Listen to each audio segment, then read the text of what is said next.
your gallery photos, your password and your web search history. Friends, आज के इस video में हम जानेंगे गवर्नमेंट साइबर सिक्योरिटी के लिए और डाटा माइनिंग के खिलाफ क्या क्या स्टेप्स ले रही है उसको।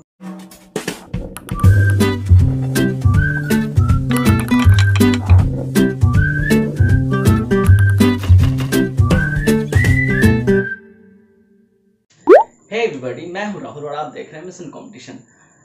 2015 में यूएस गवर्नमेंट ने एक रिसर्च करवाया जिसमें उन्होंने ये बताया कि आर्म कॉन्फ्लिक्ट का मतलब सिर्फ बॉम्ब, बुलेट्स या फिर आर्म फोर्सेस को यूज करना नहीं होगा। You see, Russia, Iran, China, US and North Korea ये ऐसे देश हैं जो एक अलग तरीके के ही आर्म कॉन्फ्लिक्ट में वॉरफेयर में माहिर हो रहे हैं और वो है साइबर वॉरफेयर। वेट, आपको क्या ये मजाक लग रहा है? मैं आपको कुछ एग्जांपल्स देता हूं जिसके बाद आप साइबर वॉरफेयर को ऐसा छोटा सा चीज नहीं समझोगे। सबसे पहले साइबर वॉरफेयर होता क्या है ये समझ लें। जब एक कंट्री दूसरे कंट्री पे उसे नुकसान पहुंचाने के लिए कंप्यूटर बेस्ड हमले करे, अटैक्स करे, उसे हम साइबर वॉरफेयर बोलते हैं। अब मैं आपको दो एग्जांपल्स देता हूं। फर्स्ट एग्जांपल, नॉर्थ कोरिया ने साउथ कोरिया पे 2013 में किया था, जिसमें उसने उसके 3 सबसे बड़े बैंक और 2 बहुत बड़े न्यूज चैनल को अटैक किया था। उसको उन्होंने हैक कर लिया था, जिसमें उनको लगभग $7.5 मिलियन US का नुकसान हुआ था।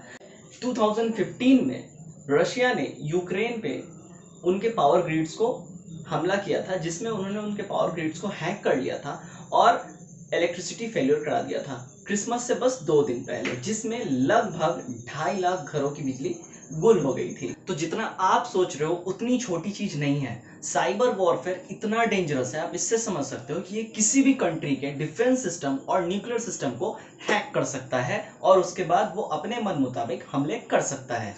आज के करंट सिनारियो में किसी भी कंट्री के लिए साइबर वॉरफेयर एक बहुत बड़ा खतरा है, बहुत बड़ा थ्रेट है। और इसी थ्रेट को, खतरे को देखते हुए इंडियन गवर्नमेंट ने आईटी एक्ट सेक्शन 69A और आईटी रूल्स 2009 के तहत अपने पावर्स का यूज करते हुए उन्होंने 59 चाइनीज ऐप को बैन किया। जैसा कि आप सभी जानते होंगे, अभी रिसेंटली ही ये हुआ है। और जैसा हमारे सोल्जर्स और चाइनीज सोल्जर्स के बीच में बॉर्डर पे जो अभी वारदातें चल रही हैं, उसको देखते हुए कोई ये सरप्राइजिंग सा डिसीजन नहीं था। ये डिसीजन लेने से पहले Indian government ministry of electronics and IT, home ministry और साइबर क्राइम कोऑर्डिनेशन सेंटर के साथ प्रॉपर टच में थी।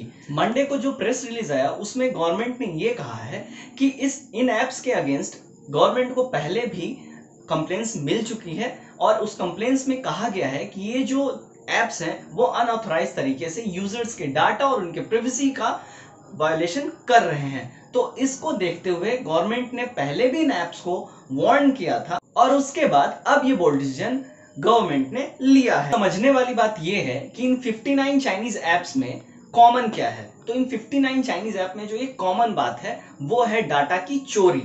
अब जो डाटा की ये चोरी कर रहे हैं, तो गवर्नमेंट ने तो इनको बैन कर दिया। अब गवर्नमेंट इसके बाद और क्या क्या स्टेप्स उठाएगी? फिलहाल एडवाइजरी आ गई है, अब गवर्नमेंट क्या क्या स्टेप्स उठाएगी? तो गवर्नमेंट मिनिस्ट्री ऑफ टेलीकॉम को ये नोटिस जारी करेगी, इन एप्स के आईपी एड्रेस और इनके एक्सेस को ब्लॉक करेगी। अब समझने वाली बात यह है कि इन एप्स के बैन हो जाने के बाद क्या इंडिया के अलावा और भी कहीं कुछ फर्क पड़ेगा? बिल्कुल पड़ेगा। तो चाइनीज जितनी बड़ी बड़ी कंपनियां हैं, जैसे अलीबाबा, बाइडू, ऐसी जितनी भी बड़ी कंपनियां हैं, इनके सारे के सारे रिटेल पे और सेल्स पे काफी फर्क पड़ेगा। क्या आपको पता है टिकटॉक बहुत जल्द आईपीओ अपना लेके आने वाली थी और जैसा कि आप सबको आई थिंक पता होगा कि टिकटॉक के 30% यूजर्स जो थे वो इंडियंस थे। अब इंडिया की ये बैन लगाने से जो अलीबाबा, बाइडू और टेंसेंट जैसे बड़ी कंपनियां हैं, इनके वैल्यूएशन काफी घट जाएगी। अब सिर्फ इनको ही नुकसान नहीं है, हम इंडियंस को भी थोड़ा नुकसान है कि जो इंडियन स्टार्टर्स में जो चाइनीज कंपनियां जो अपना इन्वेस्टमेंट करती थी उनमें भी गिरावट आएगी, अब वो नहीं करेंगी। तो इसके लिए भी गवर्नमेंट ने लास्ट ईयर जो एफडीआई यानी फॉरेन डायरेक्ट इन्वेस्टमेंट में उन्होंने अमेंड किया था, उसमें उन्होंने बताया था कि कोई भी फॉरेन की कंपनी इंडिया में किसी भी फर्म में एक्सपेंड करने से पहले जो वो है वो इंडियन गवर्नमेंट के थ्रू परमिशन लेते हुए ही वो एक्सपेंड करेगी। तो दोस्तों, आज के लिए बस इतना ही। उम्मीद करता हूँ वीडियो आप लोगों को पसंद आया है और वीडियो अगर पसंद आया तो चैनल को सब्सक्राइब करें, लाइक बटन दबाएं